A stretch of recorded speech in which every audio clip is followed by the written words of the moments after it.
I would like to offer an amendment to the budget. I would like to make an amendment in the amount of $2 million as a cut from central office.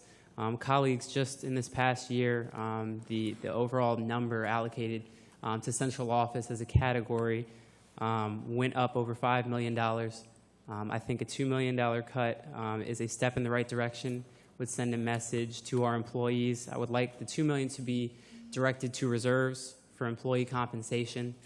I think we've heard from our speakers tonight and all year that this is warranted, and I think it's time we put our money where our mouth is and we send a message to our employees that we do value them. I would second that amendment, if possible. That amendment has been moved and seconded. You guys have a response to how that would work? No, not without some further review and evaluation. It will be a massive cut. Many of the mandated costs associated with this budget are included in the 01 category. Folks often think of central office as something different, but it involves people, it involves program, it involves legal mandates, requirements we have to carry out.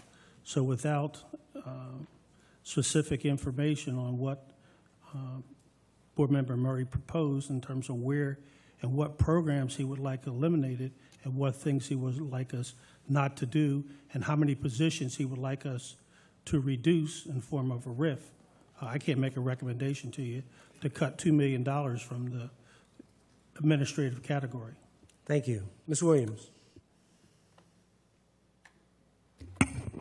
I just wanted to thank the budget office for what they did this year. I think this year was the best year that I've participated in the budget FAB committee in fully understanding what goes into creating this budget. And the one thing that really stood out this year, and I think has been made clear to everyone, is that the ceiling of last year's budget becomes the floor of this year's budget, and what we are reconciling this right now, it's the improvements. So I just wanted to really thank you all for sharing that information and answering all of our questions over and over again. And so I just wanted to thank you for your support. Mr. Burrows. Mr. Brown, I have a question. On page 10, there is $11 million that we set aside, $11.4 million set aside for negotiated commitments. Yes. Okay. Yes, that's for contracts where we have completed negotiations where there's a 3-year agreement and this funds the 3rd year. It's for the balance of negotiations that were completed this current year where employee groups got an increase mid-year, and the cost associated for the full year cost of that is impacted in 18. That's what that represents. Okay, $11.4 million. How much would it cost to give a 1% raise to our collective bargaining partners? 1%, how much is that? $11 million. Okay, so there's currently $11.4 million. So roughly, we could conclude that this represents 1%.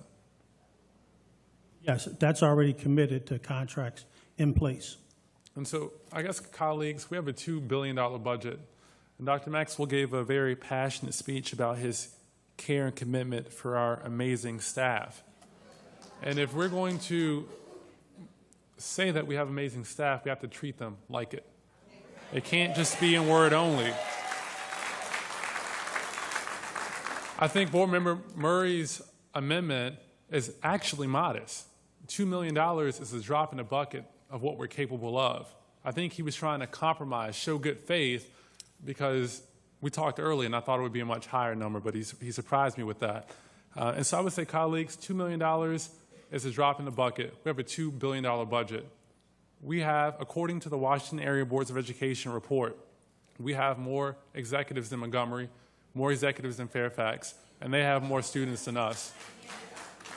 And so I'm not saying that we can do everything, but surely we could find $2 million in a $2 billion budget. I yield back.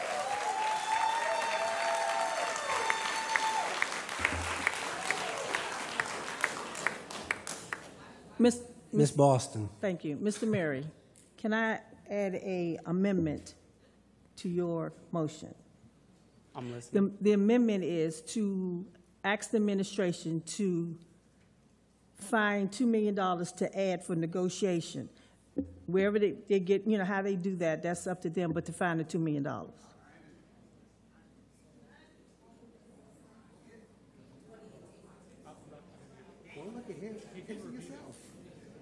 You're asking for $2 million, and I'm asking us to direct One second to think. to find that Okay. $2 million. Yeah, I'll support that. Thank you. So it is now amended to say we're going to find $2 million to add additional to contract negotiations. Ms. Quinteros-Grady. I just wanted to ask my colleagues, why is it that they don't come to the FAB meetings when we can discuss this and be prepared? I'm just curious, because I think it's great that you guys can sit up here and decide, check, when we've been discussing, and it'd be great to have your ideas and input when we're having the meetings. I mean, we value your input. I mean, it's part of collaboration, and we think it'd be great. Ms. Ahmed sat here and said to me, things are going really good with the FAB committee. So I was just curious. I mean, it's great, and I'm glad, Ms. Boston, that you had your proposal, but I think, you know, a lot of work goes behind this budget, and so it's great that you guys get the cheerleading going on for you all, but it's good for you guys to show up and do the work. Y'all can boo me all you want, but there's a lot of work that goes behind that. And that's why I'm asking, where were you all when we were discussing these issues? Excuse me, please, audience, please, audience. Thank you very much. Thank you very much. Thank you, folks. Ms. Eubanks. Call the question. Question's been called. Could you please call the roll on this amendment? The motion is to find $2 million from an appropriate place in the budget to add to contract negotiations. Motion to amend item 4.1 to add $2 million to the reserves for employee salary negotiations. Ms. Ahmed? Aye. Dr. Anderson? Mr. Blocker? Oh, I'm sorry, you can't vote on it. I'm sorry, Mr. Blocker. I'm sorry. Trouble. Oh, Ms. Boston? Mr. Burrows? Aye. Ms. Eubanks? Ms. Hernandez? Aye. Mr. Murray? Aye. Ms. Quinteros-Grady? Aye. Ms. Roach? Aye. Mr. Valentine? Mr. Wallace? Ms. Williams? Aye. Dr. Eubanks? Aye. 12. Thank you. The motion carries. I want to make a motion. Just give me 1 second.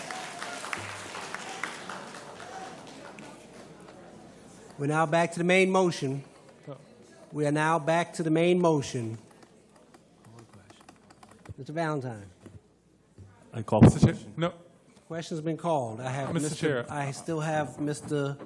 Burrows and Mr. Murray and Ms. Ahmed on the list, and after that, the question will be called. Mr. Burrows. Thank you.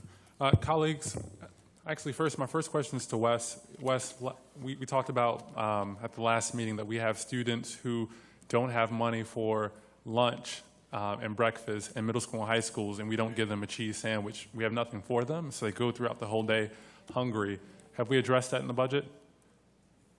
So we've created an administrative procedure. Okay. Okay. Part of the procedure requires us to create funds for schools to help pay for the cost of students that don't have lunch. We're not finished with that yet. We're still working on that piece. We're looking at it, what that costs, an estimate of almost $5,000 a school. And so that's not fixed in this current budget? And let me clarify that. That's an elementary school. So is that fixed in this budget? I can't. We're still working on that, sir. Okay. At the last meeting, colleagues, I asked, I mentioned that we had middle school and high school students who did not have lunch money, who could not afford to eat. We don't give them a cheese sandwich. We give them absolutely nothing. And so they go to school every day with no food. It is impossible for them to learn if they don't have a meal. The administration committed to me at the last meeting that they would fix it prior to this meeting, but it's not fixed. Is that correct? Some of them are not, but they're still hungry kids who are not going to be able to focus or learn if they don't have food. I don't understand. We need to discuss this. Mr. Barrow. My time.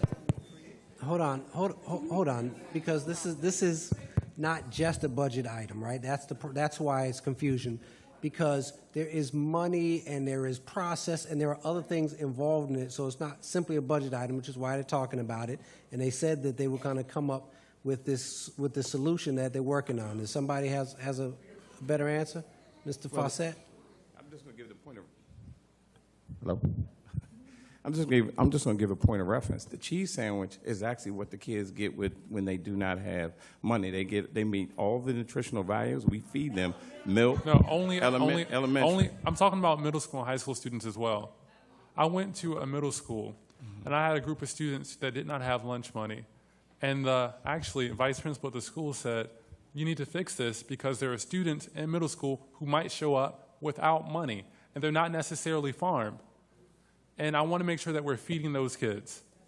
Okay, we'll fix it. I don't know what school you visited, but the practice is elementary, middle, and high. No. Any student, they don't. the practice should be that.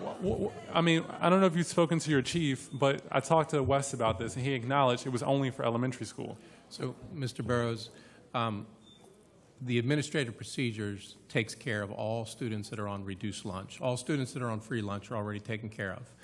The administrative procedure takes care of all students that are on reduced lunch, and we are working on the financial aspect of the students that are not on either. They don't have free or reduced, okay? And Food Services has provided an estimate of what that would cost annually per year per school, okay? MSDE has come out with something that we have to fix this issue. We are working on this issue.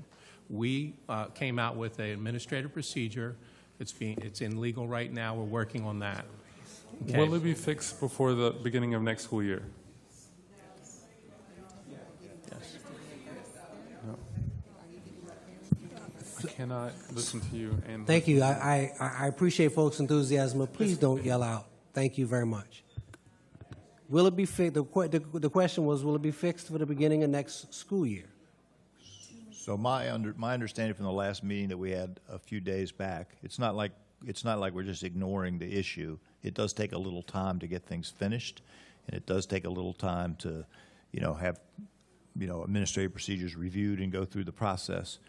But free students, obviously, their meals are taken care of. Reduced students have a smaller cost, but still have a cost. And what we have already agreed to in the work that we've done in the 2 weeks since the last board meeting is agreed that we will 100% fund free and reduced children. We still have a smaller group of children who are not in free or reduced. Their families make close enough, or at least within federal guidelines, enough money to afford a full-price lunch. It's for those children that we're still working to figure out how we create a fund that will reimburse schools so that principals and teachers and others don't have to, take it out of their own pocket for those children. And it's that last little bit of the work that we're working on. Thank you. So I'll trust, Wes, that you're going to fix this before next school year. Colleagues, one of the other issues that I raised at the last budget meeting was that Dr. Maxwell removed $800,000 for funding advanced placement courses. I want to thank the board for adding $500,000 to cover our free and reduced meal students. Thank you. when I went back and I looked at the guidelines for what it required to be considered free and reduced, in a three-person household, that's only $26,000 a year. And we have several families that maybe make $27,000, very different than families who make $100,000. And so I still would like to have a pool of money set aside for a student who is not necessarily free and reduced. Maybe they're one paycheck away, $1,000, $2,000 away from being free and reduced, so that we can still cover the cost of the AP exams for them. And so to cover every student, it would cost $800,000. Right now, we have $500,000, and all I am I'm moving to add $200,000 to cover any student that might just be barely making it by. We know that we have some amazing students taking 3, 4, 5, 6 AP courses. That's $600. And when we talk about equity and access for all kids, there are students who will not take the exam because their parent cannot afford it. And we want to make sure that that doesn't happen. And so I move to add $200,000 to the AP test. I apologize, Mr. Burrows. The question has already been called. And No, so I we buzzed can't- in before.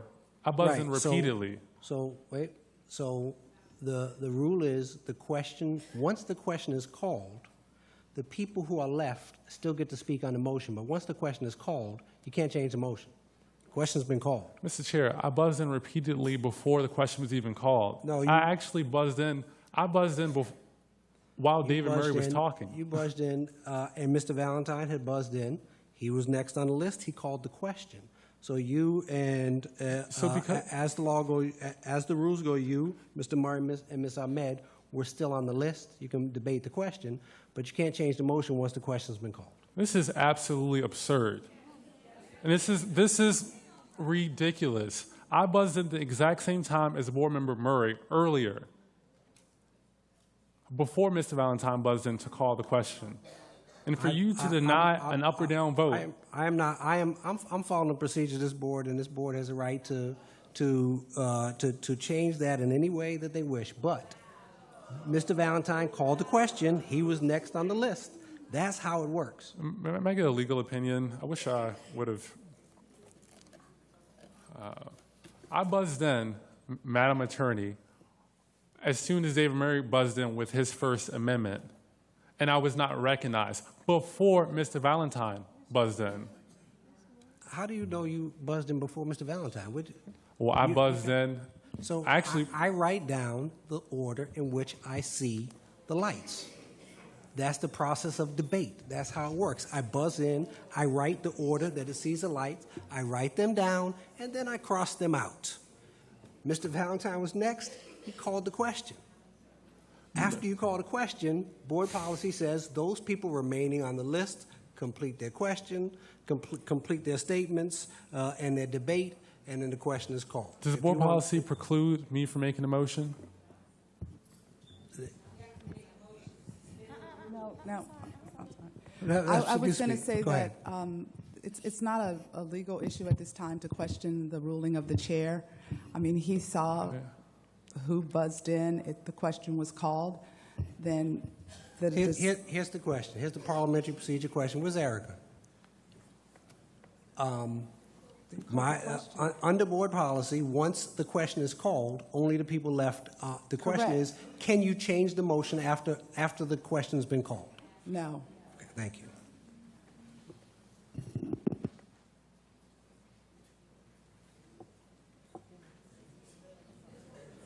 So here's what I'm going to do. I'm going to have Mr. Murray and Ms. Ahmed continue with the debate as people continue to talk about this. And if I hear something different other than what is the rules, then we'll move forward.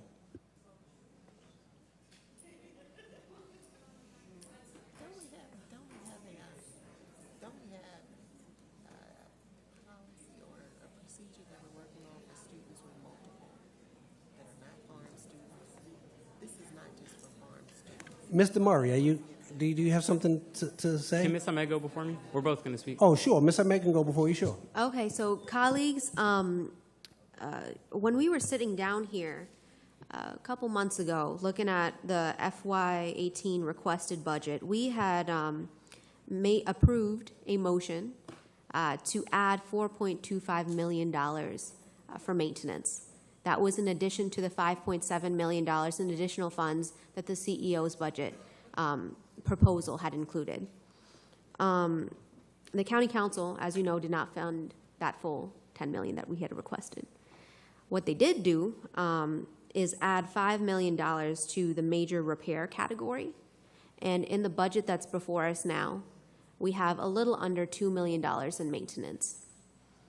What I would like to see is similar to what Ms. Boston had mentioned with the negotiations, a request for $3 million to match the amount that we had previously agreed on as this board, in our understanding that we want to ensure physically safe environments for our students. I would like to see $3 million pulled for maintenance in this budget, but with this call to question, I can't make that motion. And it's very difficult for me to be in this position of wanting to put something before everyone and not being able to do that.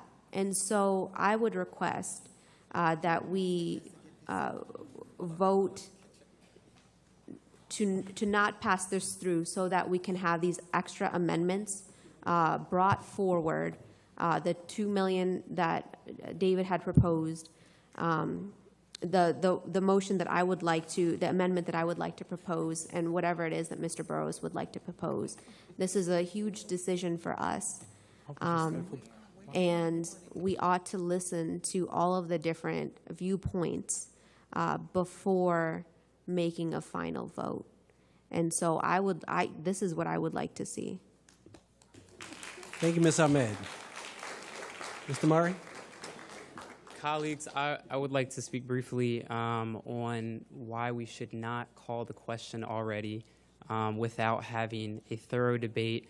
Board Member Ahmed and myself have other very serious amendments to address for our teachers, for our staff, and for our students. We have almost a $2 billion budget, and this sends a terrible message if the intent was to come here tonight, put it on the consent agenda, pass it without discussing it, and go home. And so I think the least we can do is entertain some very common sense, serious proposals to move our school district forward and take votes on them individually, because that is the job we were elected and appointed to do. And so I cannot see how 5 minutes into a $2 billion budget debate, we're ready to call the question and vote. I understand that these things get discussed in committee. We have the entire board here, members of the community who are not able to get off work and come to committee meetings.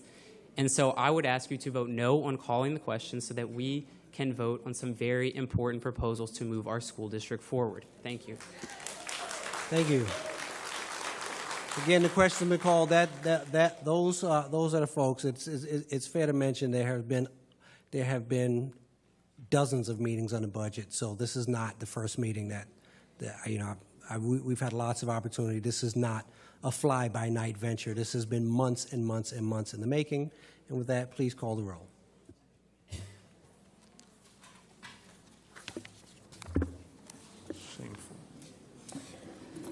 Motion to approve item 4.1 as amended.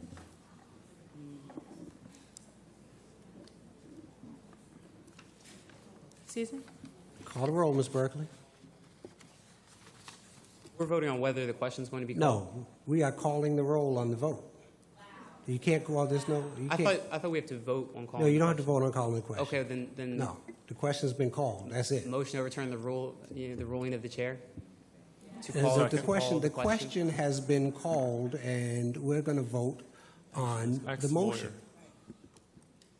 Motion to suspend the rules Second. so that we can have a debate on the budget.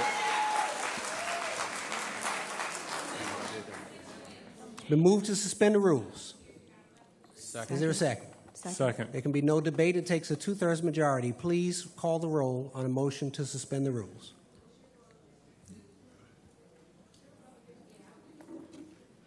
Ms. Ahmed? Aye. Does Mr. Blackford put a vote on this? Yes. It's on the budget. No. Ms. Is this a Boston? budgetary vote to suspend the rules? No. This Board is- Member Blocker cannot vote on suspending the rules? It's not a budget vote.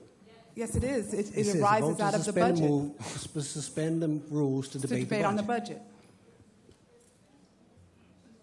Continue? Continue? Yes, continue. Ms. Boston? No, and let me explain something. I want to explain something. I have a right, and you need to get order. No, I do need to say something. We've had plenty of opportunities to have discussion. Ms. Ahmed, and Ms. Ahmed, you were part of the FAB committee. If you had suggestions, like you're saying you got right now, would you let me talk? If you had, No, I want the same opportunity. Continue with the roll. Don't go there. Mr. Burrows?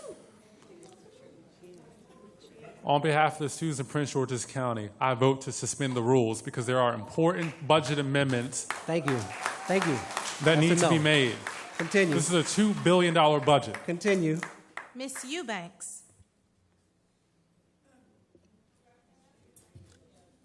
Motion to suspend the rules. No? Ms. Hernandez? No. Mr. Murray? On behalf of every single taxpayer, student, teacher, the 100,000 people that I'm elected to represent, yes on suspending the rules to debate the budget.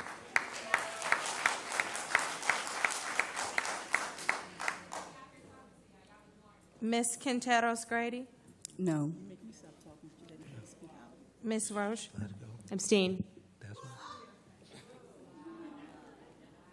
Mr. Valentine? Mr. Wallace? Mrs. Williams? No. Dr. Eubanks? No.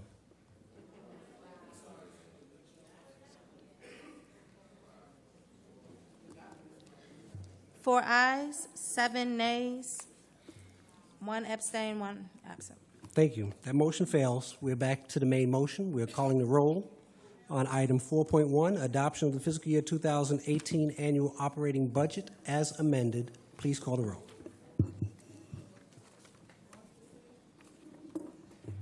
Ms. Ahmed? No. Ms. Boston? aye. Mr. Burrows? No.